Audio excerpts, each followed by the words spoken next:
Baik, di video ini kita akan bahas soal milestone atau tumbuh kembang anak dari 0 hingga 5 tahun. Dan video ini berisi shortcut atau panduan simple untuk bisa mengikuti perkembangan dari 0 hingga 5 tahun. Kita mulai aja yang pertama di usia 0 hingga 1 bulan.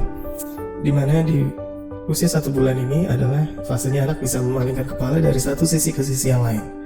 Juga di fase 1 bulan, dia sudah bisa memberikan respon terhadap suara. Respon awal ya. Terus 2 bulan. Di fase 2 bulan, dia sudah sedikit bisa mengangkat kepala ketika di posisi tengkorak. Mulai ada respon tersenyum sosial, memberi respon dengan suara ketika diajak bicara, dan mengikuti pergerakan benda. Yang warning di usia 2 bulan, hati-hati jika tidak ada respon sama sekali terhadap suara. Di usia 3 bulan, kepala sudah mulai tegak, dapat mengangkat kepala dan dada ketika ditengkurapkan, mata mulai mengikuti pergerakan orang, dia mulai bisa mengeluarkan suara, meraih benda yang digantung di dekatnya, dan telapak tangan sudah mulai terbuka atau palmar grasp. Yang menjadi perhatian di usia 3 bulan, hati-hati jika telapak tangan masih terkepal, tidak bisa dibuka, karena itu indikasi dari gangguan refleks primitif yang bisa berindikasi kepada gangguan motorik selanjutnya. Di fase 4 bulan adalah anak mulai bisa tengkurap sendiri. Dia mulai memandang tangan kanan dan kirinya, juga memasukkan kedua tangannya ke mulut, menoleh ke arah bunyi atau sumber suara. Yang perlu diperhatikan warning di usia 4 bulan, hati-hati kalau mata tidak mengikuti pergerakan benda atau kepala masih terkulai ketika didudukkan. Gitu, itu berarti kontrol kepalanya belum bagus. Dan di fase 5 bulan, anak sudah mulai berguling, terlentang, dan tengkurap sendiri dengan konsisten, disertai dengan kemampuan bisa memegang benda. Dan di fase 5 bulan adalah persiapan untuk ke fase duduk. Selanjutnya di usia 6 bulan. Nah, di usia 6 bulan ini dia mulai persiapan duduk.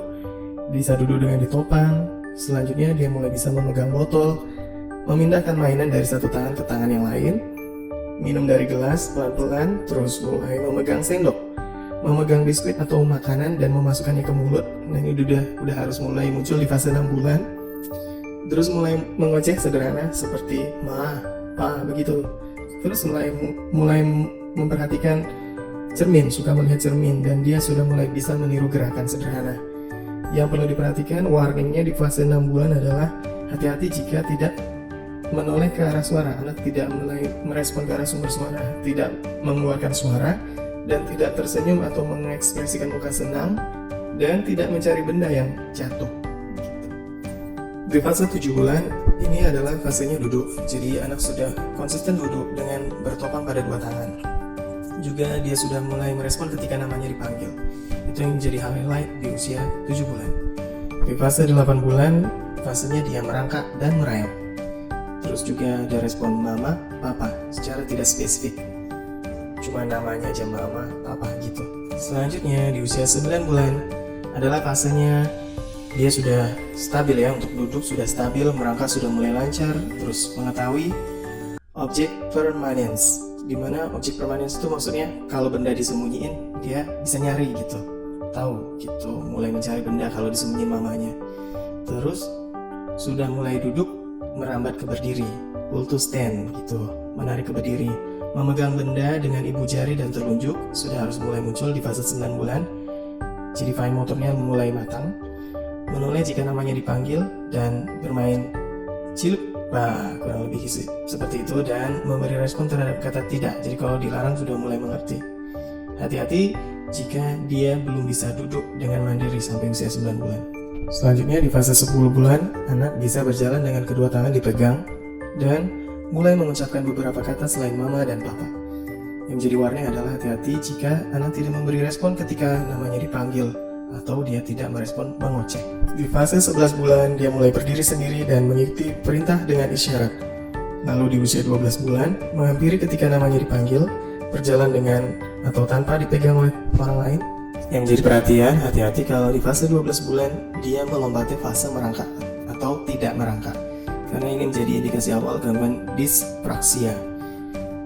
Terus juga hati-hati di fase 12 bulan kalau tidak mengetahui objek permanence, karena itu menjadi perkembangan kognitif yang paling awal dari anak-anak gitu. Selanjutnya di fase 15 bulan, yaitu ditandai dengan berjalan sudah mandiri, terus motorik halus sudah mulai bisa meniru coretan dengan tangan, menunjuk satu anggota tubuh atau pointing, terus mampu menyusun 3 kubus balok. Yang menjadi warning di fase 15 bulan, hati-hati kalau dia tidak mampu pointing, karena ini jadi early sign atau tanda awal gangguan perilaku ya. Terus juga tidak mengerti pertanyaan sederhana. Hati-hati jika tidak mengerti 3 kata, dan hati-hati jika tidak berhenti ketika dikatakan stop. Jadi anak di fase 15 bulan ini harus sudah mengerti stop, itu dia harus berhenti, bisa kontrol diri begitu. Selanjutnya di fase 18 bulan, dimana pada fase ini anak mulai bisa mencoret-coret, menunjuk 2 anggota tubuh, lalu makan menggunakan sendok, dan mengikuti perintah sederhana. Yang menjadi warning di usia 18 bulan adalah hati-hati jika tidak dapat berjalan sendiri, dan anak tidak dapat mengikuti peraturan atau perintah sederhana. Kita lanjut di usia 2 tahun, anak mulai bisa naik turun tangga, lalu mengikuti 2 perintah, terus mampu menumpuk 7 buah kubus atau balok, dan dapat menunjukkan ekspresi mau buang air. Jadi di 2 tahun adalah indikasi awal dia bisa mulai diajarkan toilet training. Terus hati-hati, yang jadi warning adalah hati-hati kalau perbendaharaan katanya masih di bawah 35 kata atau masih di bawah 50 kata. Itu menjadi perhatian ketika usianya sudah menginjak 2 tahun. Selanjutnya di usia 3 tahun, anak mulai mengendarai sepeda roda 3 dan mampu menumpuk 10 kubus atau balok, lalu mampu meniru gambar lingkaran. Jadi visual motornya sudah aktif, menyebutkan kegiatan dalam gambar. Jadi mulai tertarik kepada buku bergambar dan buku cerita. Terus mulai berbicara 3 kata, menggunakan garpu, memakai baju kaos dan celana. Dan di fase ini anak suka sekali bermain. 3 tahun adalah fasenya dia perlu untuk latihan play skill gitu, atau keterampilan bermain. Hati-hati, yang menjadi warning adalah ketika dia tidak dapat menjawab pertanyaan sederhana. Misal namanya siapa, usianya berapa, kayak gitu. Terus tidak bisa mengikuti 2 perintah atau instruksi, dan satu lagi tidak mengetahui namanya sendiri. Lalu di fase 4 tahun, dia mulai bisa melompat dengan 1 kaki, meniru gambar segi 4, menyebutkan 4 nama warna, mengulangi 3 kalimat, memakai pakaian tanpa bantuan, menggosok gigi sendiri, dan mulai mampu menghitung. Dan terakhir, usia 5 tahun, dia sudah mulai bisa mengikat tali sepatunya sendiri, dan mampu bermain dengan aturan yang sederhana. Dan hati-hati, yang menjadi warning di fase 5 tahun adalah ketika anak belum mengetahui huruf dan warna masih ketukar-tukar atau masih belum mengerti warna. Itu indikasi awal dari sebuah gangguan kognitif. Baik, demikian aja sedikit informasi tentang shortcut bagaimana mengikuti perkembangan dari usia 0 hingga 5 tahun untuk mengikuti perkembangan anak dan mengidentifikasi atau mengetahui gejala gangguan tumbuh kembang yang terjadi pada anak 0 hingga 5 tahun. Semoga bermanfaat.